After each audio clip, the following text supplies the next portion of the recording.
Olá, seja bem-vindo a mais um programa Papo Coach. Esse programa que foi criado e idealizado para levar até vocês informações relevantes e importantes para o seu crescimento pessoal e profissional. E por que não dizer, pela sua qualidade de vida. E a gente já passando aqui para agradecer todo mundo que nos acompanha pela TV Sete Lagoas, pela TV Jornal da Cidade de Pouso Alegre e também pela Rede Fox de TV, nossa mais nova conquista. E todo mundo que nos segue também pelas mídias sociais. Se você ainda não faz parte, venha fazer parte com a gente. É @hajacerto. No YouTube, Instagram, Facebook. Gente, e a gente nesse mês de setembro, mais uma vez, a gente quer trazer o Setembro Amarelo para a gente refletir e para a gente agir de alguma forma. E eu estou trazendo aqui nosso grande amigo, Willy Bento. Seja bem-vindo, meu amigo. Boa noite, meu amigo. Boa noite a todos do canal. Estamos aí à disposição aí para conversar um pouco sobre esse assunto tão importante aí, tão relevante aí para a nossa sociedade. É isso aí. Gente, e o Willy, eu estou colocando um card aqui para vocês aqui no YouTube. O Willy esteve com a gente aqui na edição do ano passado, falando do Setembro Amarelo. E a gente estava com... E essa preocupação é tão grande, tanto do Willy, né, que faz um trabalho maravilhoso. O Willy é coronel do Exército aposentado e vem nessa pegada. Desde a época do quartel, ele vem sempre ajudando os jovens. E aqui, mais uma vez, ele continua nessa carreira de fazendo terapias, de ajudando pessoas. Isso é nobre, parabéns, viu, William? E o que acontece é o seguinte, ele fez com a gente ano passado um programa também do Setembro Amarelo.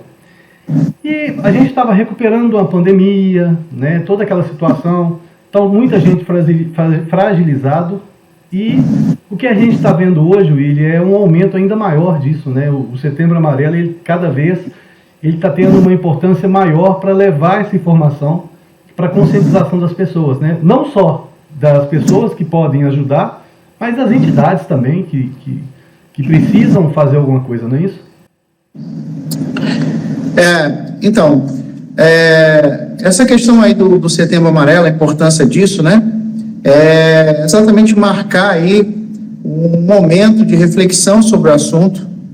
É fato que a mídia, ela não explora e não deve explorar de forma muito assídua esse tipo de assunto, porque, por uma questão mesmo psíquica, isso estimula, muitas vezes, né, que pessoas venham a tentar com a sua própria vida, uma vez que assistam, né, comumente eventos dessa natureza. Então, o assunto acaba virando um tabu, né, porque há uma orientação que esses incidentes não sejam divulgados e acaba, de alguma forma, a gente ficando sem tratar do assunto. E é importante, isso de forma coerente, né, de forma adequada, como é o seu programa, falar isso tanto para as pessoas que estão passando por uma dificuldade, que venham a ter um pensamento dessa natureza, tanto para familiares e pessoas que efetivamente podem prevenir, né, esse tipo de questão. E isso, eu não sei até que ponto não falar do assunto é bom, porque eu entendo que hoje, por exemplo, a influência é muito grande, né? Principalmente a gente vê nas mídias, como novelas, por exemplo, influenciam muito a sociedade.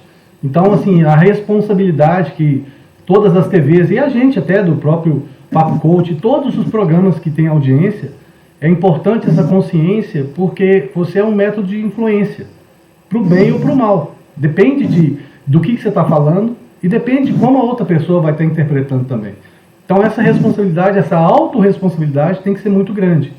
E o que a gente vê é o seguinte, mesmo não falando, são poucas campanhas de conscientização, de ajuda, né? A gente fez isso ano passado aqui e nós recebemos muitas mensagens de pessoas colocando que conhece pessoas que estão passando por momentos difíceis e como ajudar. Então, assim, a gente fez um trabalho pós o programa em algumas cidades de Minas, pontual, de indicar realmente profissionais para ajudar naquela absorção da informação e, consequentemente, ajudar essas pessoas que estão em fase de risco, vamos falar assim, né? Porque quando a pessoa ela atenta contra a própria vida, já é um momento de desespero. Ela já não consegue suportar mais aquela dor que ela está vivendo. Então, extrapola a consciência dela, vira um negócio, até biologicamente falando, né, compromete todo o organismo dela. Então, ela para de pensar com a consciência e fica refém disso, né? É isso aí.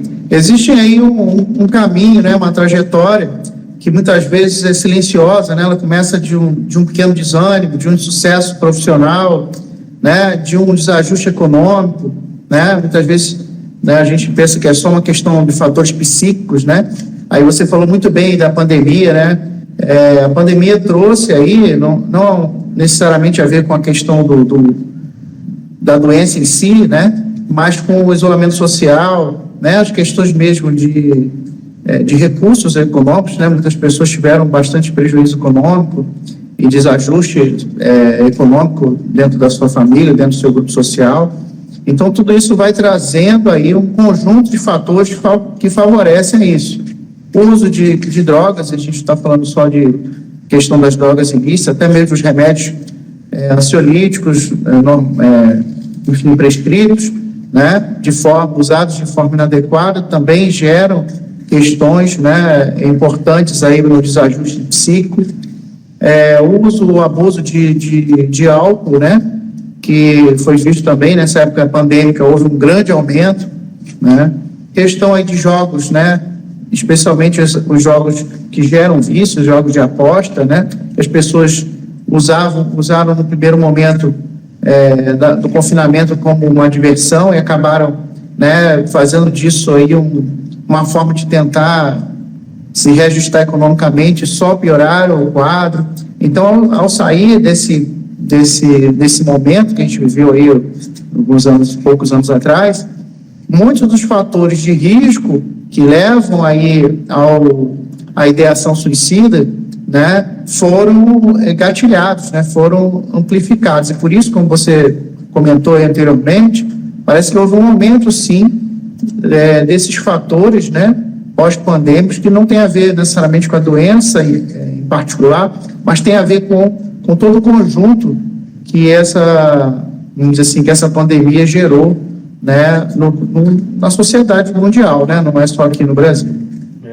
Ô Willy, e é interessante, nessa abordagem que a gente está fazendo, 3 situações. Primeira, a falta de conexão com Deus, né? Eu vejo que isso aí, a humanidade, ela está muito desconexa. Tanto é que a gente está vendo tanta atrocidade, tanta coisa maluca acontecendo. Segundo, você citou bem o caso das drogas. Por exemplo, eu não consigo entender se a lei de trânsito hoje aprova que qualquer percentual de álcool você está proibido de dirigir. Pô, por que pensa em se liberar a droga?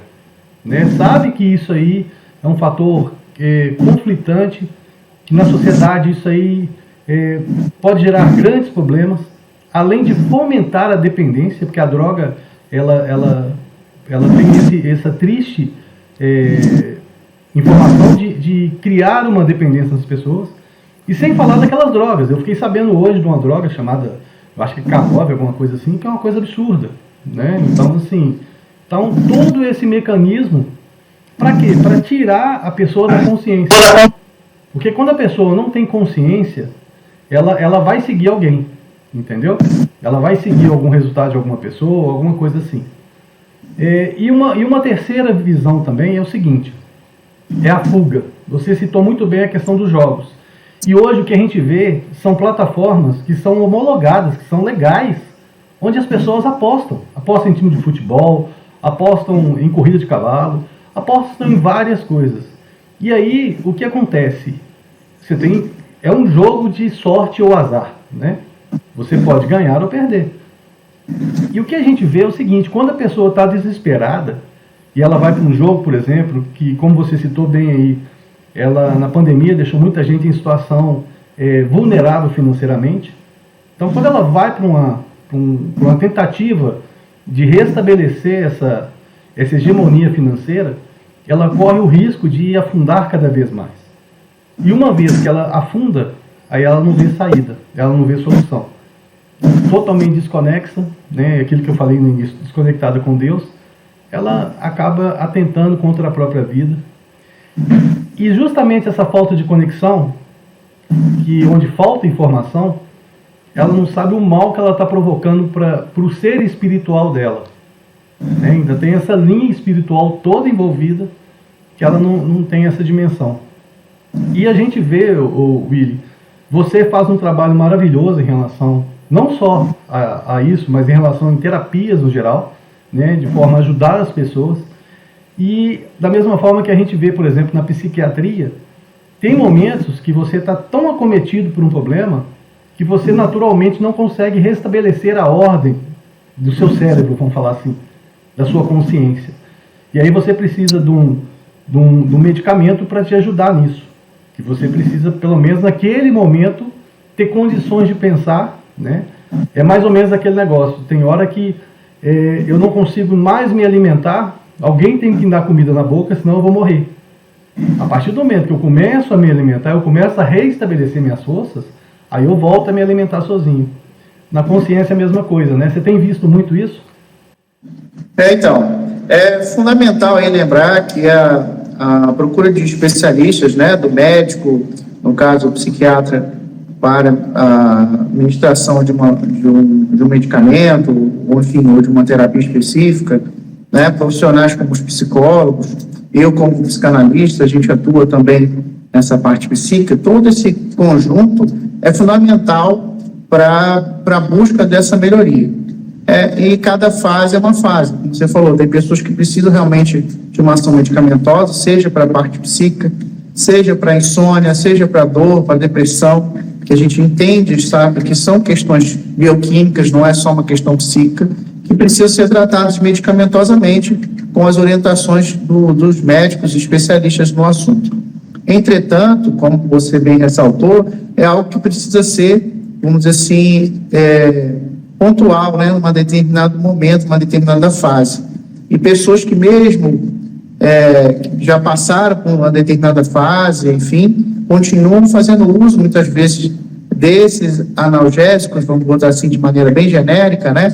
Porque o vício do jogo é um analgésico, como você falou, né? Uma fuga, tudo é para você fugir do seu problema. E quando você vai chegar num determinado momento em que aquela ferramenta paliativa, ela já não é mais capaz de suplantar as suas questões, elas vão se avolumando e aí você realmente se depara com a realidade. E como é a grande tríade aí, né, vamos dizer assim, né, desse momento trágico, né, do intento suicida, que é exatamente o desespero, né, porque vai realmente, em algum momento vai se confrontar com a realidade, a falta de escape, né, não tem mais saída, não tem para onde ir, então, né, e a impossibilidade de melhora, quer dizer, às vezes todos nós passamos por dificuldades, né, não existe pessoa que vai passar na vida em brancas nuvens, né, mas a gente passa, sofre, até pensa, né, poxa, caramba, tá difícil, não vou suportar, e aquele momento passa e você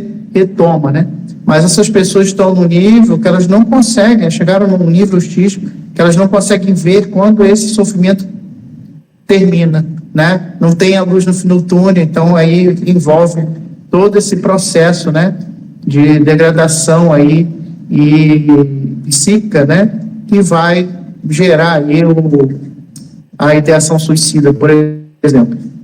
É interessante isso, e você falou uma coisa interessante, que é o seguinte, a pessoa chega um momento que ela não consegue suportar mais aquela dor. E aí, olha que coisa que é pra gente pensar. É excesso de responsabilidade ou falta de responsabilidade? Por quê? Quando eu sou responsável, eu vou correr atrás do problema, eu vou tentar solucionar, e pode ser que eu não consiga e eu vou ficar muito frustrado com aquilo, e vou sofrer com aquilo, e aquilo vai se agravando. Ao mesmo tempo que, se eu não for responsável, eu viro e falo assim, azar, não consegui, deixa. Eu estou devendo um dinheiro, eu não tenho como pagar, azar. Né? É uma solução também da falta de responsabilidade. Mas, ao mesmo tempo, eu não me comprometo. Só que o grande problema é o seguinte, a pessoa vai se sentindo inferiorizada. E aí ela fala o seguinte, olha, eu estou vivendo no meu mundo que vira um monstro, que eu não consigo sair desse problema, eu não vejo luz no fim do túnel, né? Isso que a gente escuta muito. E eu só tenho uma saída. Só tenho uma saída, independente da crença, da religião que a pessoa tem. Ela fala o seguinte: a minha saída é esgotar essa vida. E aí é aquele negócio, se a pessoa acredita em reencarnação, não, eu começo de novo. E mais uma vez eu reitero, ela não sabe o mal kármico que ela está fazendo com ela. Porque eu entendo assim, o Criador criou a gente e Ele pode tirar. Então, assim, é a mesma coisa de eu tentar fazer, às vezes do Criador, de criar coisas. Né? O ser humano, ele nunca pode ter a nomenclatura de criador. Ele pode ser transformador. Você transforma uma coisa em outra. Ninguém está criando, ninguém criou um material novo, ninguém criou uma planta nova. Tudo é mutação, é transformação. Então esse respeito a gente tem que ter e esse entendimento. Porque na hora que você entende isso, e você citou um negócio muito interessante, que é o seguinte: tudo passa. Se eu estou vivendo um momento de euforia, de sucesso, de grana, de tudo isso, eu tenho que entender que isso também vai passar. E aí, da mesma forma, o contrário é verdadeiro. Se eu estou vivendo um momento de tristeza, de muita frustração, de falta de dinheiro, de vários problemas, de término de relacionamento, eu tenho que entender que isso também vai passar. E o grande interessante disso é que é o seguinte: da mesma forma que você vai numa academia, quando você faz exercício, aquilo dói. Quando você está puxando peso ali, você está distendendo sua musculatura, aquilo dói, causa dor. E por que você continua? Porque você sabe do resultado que você vai ter. Então, assim, a dor é necessária para que você tenha um resultado, nesse caso da academia. Se a gente entender que isso aí também, no processo emocional, pode ter essa mesma razão, que uma dor me transforma, se eu souber absorver aquilo, entender o problema, eu posso me tornar mais forte. A gente vê N casos de pessoas que passaram pelo fundo do poço, aprenderam com aquilo, e além de sair do fundo do poço, elas ajudam muitas pessoas a saírem ou até não entrarem para o fundo do poço. E isso, assim, é através da vivência mesmo. E mais um detalhe ainda, Will, que eu queria que você abordasse ainda, é o seguinte: essas pessoas, como tem vários aí pela internet, eu estava no evento esse final de semana lá em São Paulo, e tinha um palestrante lá que ele não tinha nem os braços nem as pernas. Então, assim, e o cara num bom humor, num negócio, ele todo animado, ele falando assim: olha, eu entendo que eu sou muito mais do que braço e perna somente. E se você parar para imaginar, se você perde uma mão, já vai ficar muito complicado a vida da gente. Agora você imagina, não ter os braços e as pernas, é depender totalmente de alguém, né? É ser uma criança com idade adulta, com pensamento de adulto, com maturidade, mas que é refém de alguém para locomover, para se alimentar, para até se limpar, vamos falar assim.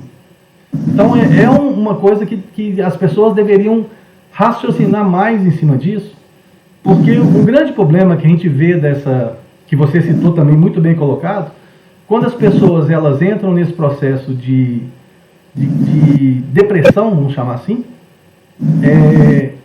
elas refletem muito em função financeira também. Eu perdi tudo, eu estou em dívida, eu estou nisso. E uma grande abordagem que eu venho falando é o seguinte: caixão não tem gaveta. A gente não vai levar nada daqui para lá. Dinheiro é importante? Sem dúvida. Não estou falando que dinheiro não é importante. Eu brinco que quem fala isso é quem não tem dinheiro. Quem fala que dinheiro não é importante é porque tá quebrado, está zerado. Só que o dinheiro ele é uma ferramenta para me proporcionar, não só ajudar as pessoas, mas como vivenciar coisas também. Porque tudo que eu estou vivenciando eu vou levar comigo, né? Faz parte da minha consciência. Então, nessa abordagem toda, você acha que se tivesse mais seriedade da população e mais entendimento com o próximo, mais de ver o próximo realmente, porque tem gente que está do seu lado, que está deprimido, você só vai saber que ele estava deprimido na hora que você souber, o cara suicidou. Tem gente que não passa, porque a gente está tão preocupado olhando para o umbigo da gente, que a gente acaba não olhando para o nosso irmão ao lado, vamos falar assim. Como que você vê dessa abordagem? E o que você acha em relação a isso? Que a finança realmente causa isso? Como é que você vê isso aí? Bom, então, a questão econômica, desajuste econômico, geralmente é uma consequência, né, e não a causa, às vezes, de um problema, né? Você vai ter, por exemplo, países até europeus que têm um alto índice de DH, né, com o índice de desenvolvimento, né, alto, relativamente alto, e tem um alto índice de suicídio, né? Então, não me parece que a questão econômica seja um fator gatilho, mas na maioria dos casos, né? Em alguns casos, sim. Tem pessoas que perdem uma boa condição econômica, mas elas efetivamente ainda têm como se subsistir, né? O camarada tem uma vida tranquila ali, de repente a empresa não vai bem, ele perde tudo, em tese, mas tem um imóvel, ainda tem uma outra condição de, né, um dinheiro que ele consegue manter ali a sua subsistência, mas o fato de cair de padrão é muito mais do que a perda do dinheiro, é uma cobrança social, é uma autocobrança de incompetência, enfim, de julgamento externo, né, que às vezes nem acontece, mas dentro da pessoa ela acha que está sendo julgado. Então, quer dizer, tem casos, sim, lógico, que são gatilhados ali, mas eu entendo até como uma consequência, porque a pessoa acaba não conseguindo trabalhar, ela acaba gastando o dinheiro dela com os vícios que a gente falou, com jogos, com drogas, né, se anestesiando, né, e aí sim, aí começa na sequência o desajuste econômico. Em alguns casos ele pode ser até o primeiro evento, né, mas ele não é o evento, vamos dizer assim, que norteia todos os fatores, né? Porque tem gente que está muito bem, que tem uma vida organizada, jovens, né? A gente teve um aumento grande aí nos últimos 2 anos entre jovens entre 15 e 29 anos, né? Com intentos suicidas, né? E muitos deles têm uma família estruturada, têm o suficiente para viver, tem internet, tem celular, tem uma vida até confortável. E quer dizer, esse fator é importante, como você bem falou, mas ele talvez não seja o norte de resultado para todas as questões, né? Para todos os casos, né? Em particular. Entendi. E é justamente essa base, essa tríade, né? Vamos falar assim. Eu estava vendo uma pregação daquele pastor Cláudio Duarte, que eu gosto muito, inclusive, um abraço para ele, e ele falando que o seguinte, que era preocupante uma estatística que ele tinha, que a polícia do Rio se perdia muitos policiais por suicídio do que até pelo enfrentamento ao tráfico, né? Então, assim, por quê? A gente entende que, é igual você colocou sabiamente aí, não é só questão financeira, que ela pode ocorrer também, sim, mas não é só ela, é questão de relacionamento, é questão de propósito.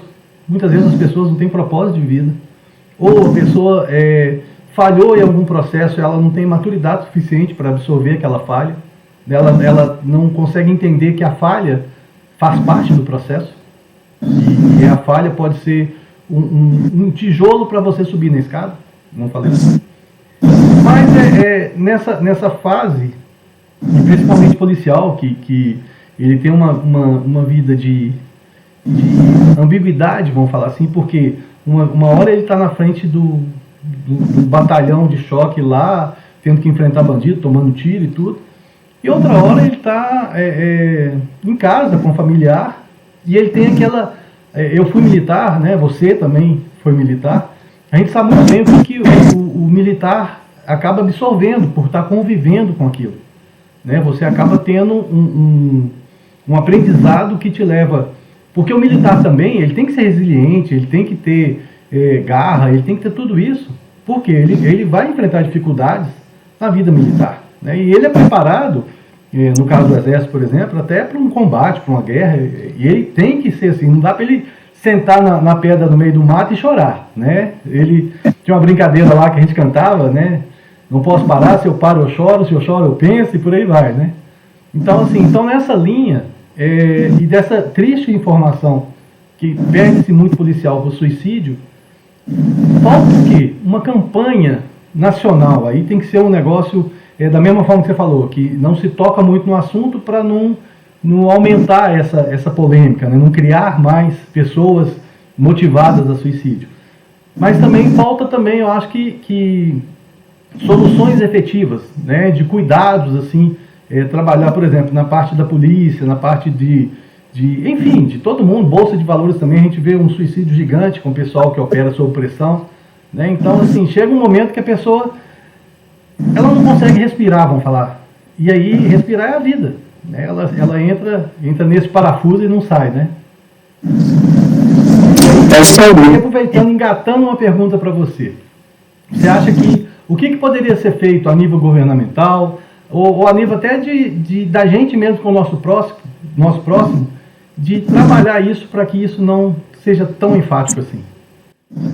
Bom, existem campanhas, sim, e projetos dentro do Sistema Único de Saúde para dar suporte às pessoas, né? Lógico que, devido aí às mazelas que a gente já conhece, aí o sistema conceitualmente é exemplar, né? Mas tem as suas diversas falhas aí em função do número de custos e outras questões políticas aí que não é o nosso tema aqui. Mas existem políticas públicas para isso, né? Desculpa te interromper, já interrompendo, mas elas são pós, né? Não seria pré? Para identificar antes do cara... Existem, vamos dizer assim, no sistema público existem todos os suportes, né? Agora, qual é a ênfase que é dada dentro das prioridades desse sistema? Aí, talvez, né, essa questão da prevenção seja algo colocado a segundo plano em função de outras demandas prioritárias dentro da visão de gestão, né? Eu não posso falar sobre esse sistema público, não é a minha especialidade, mas é fato que existem grandes demandas e o sistema vai, vamos dizer assim, se ajustando dentro do possível naquilo que ele pode atacar. E a prevenção, não só do combate ao suicídio, como de todas as outras patologias, não é uma característica do nosso país, nem do nosso sistema público e nem das pessoas, né? Geralmente você nunca vai ao médico, né, ou procurar um tratamento qualquer, uma terapia, o que for, se você não estiver realmente mal, né? Especialmente os homens, né? São mais resistentes, né? Então você não quer ir lá porque você acha que não é útil, que vai gastar dinheiro à toa, que vai perder tempo, enfim, e acabam indo só quando estão realmente em crise, ou pós-evento. Agora que eu não estou conseguindo andar mais, aí vem o pessoal me procurar aqui, para fazer acupuntura, para melhorar a dor, para fazer um tratamento, né? Enfim, ou na parte psíquica, né? Mesma coisa, agora eu não estou conseguindo comer, não estou conseguindo trabalhar, aí vem, mas poxa, mas isso aí não estava antes. Então nós temos duas questões aí, do sistema público, as suas limitações, que a gente conhece bem aí em parte, e as priorizações em função disso, e como você falou bem, talvez num pós, né? Mas uma prevenção é mais difícil você conseguir, e a nossa própria, vamos dizer assim, cultura, né? Se isso pode ser chamado de cultura, né? Mas o nosso próprio comportamento quanto sociedade de só ir, vamos dizer assim, buscar ajuda, buscar um tratamento, não só para a questão do suicídio, mas para qualquer outra patologia, quando a situação já é final, já é cirúrgica, já é, né? Isso também tem um papel também econômico, assim como o sistema de saúde, nós também temos o nosso recurso, né? Vamos dizer assim, reduzido. Então, a gente vai priorizando, cada um prioriza. Poxa, peraí, eu vou pagar uma terapia, eu posso comprar um comprimido, é mais barato, é mais rápido, né? Então, a pessoa vai, né? Eu posso, poxa, peraí, machuquei aqui, vou ter que ir lá no médico, vou ter que ir lá, não, peraí, vou aqui em casa mesmo, boto um Metiolate Ard, né, da nossa época, e vamos ver, se não melhorar até amanhã, a gente tenta ver outra coisa. Então, nós temos esse comportamento que é sistêmico da nossa população, em parte por negligência, como você falou lá, né, de falta de responsabilidade até com o próprio cuidado pessoal, e em parte também pelos recursos escassos, né, em priorização. Agora é fato que tem gente que, por exemplo, poxa, eu não vou procurar, por exemplo, uma psicanálise, né, uma terapia aqui com a gente, por exemplo, porque é melhor eu pegar e tomar um shopping com os amigos, entendeu? Aí eu bebo a noite toda e no outro dia eu estou bem, quer dizer, eu não consigo levantar, mas eu estou bem. Eu esqueci. Automedicação, né? Aí realmente é uma coisa que atrapalha um pouco aí. Mas aos poucos as pessoas, acho que no tempo atual, estão buscando um pouquinho mais a saúde, estão buscando um pouquinho mais, como você falou, o treinamento físico, entendendo que é necessário, é útil, né, para a saúde, para a prevenção, né? Estão buscando mais as terapias psíquicas, né, que antigamente estavam renegadas aí, né, aos doidos, né? Não, hoje a gente entende que isso não tem a ver com uma questão de saúde mental nesse nível, né?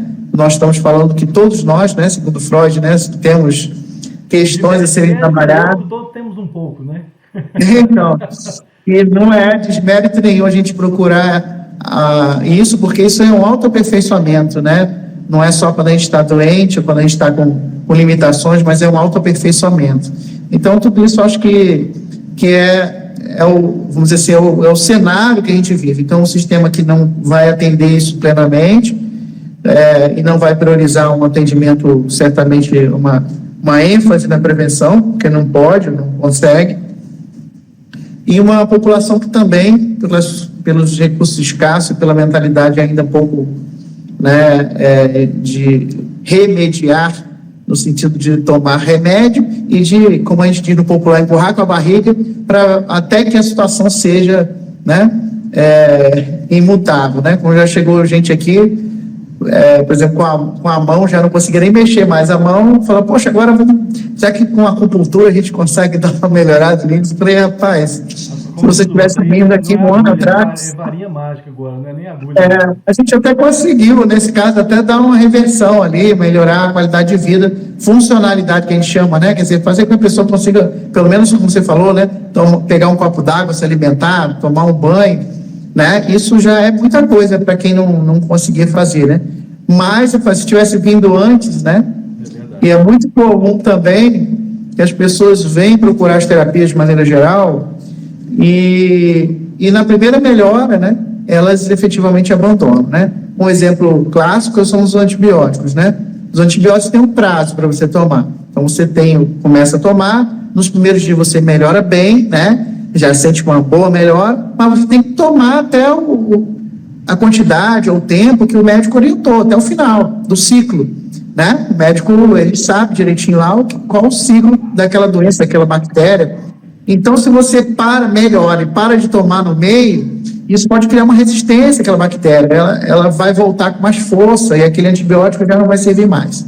As terapias, né, são iguais, as pessoas não começam, têm uma melhora e efetivamente acabam abandonando e voltam a um ciclo talvez até mais grave. É verdade.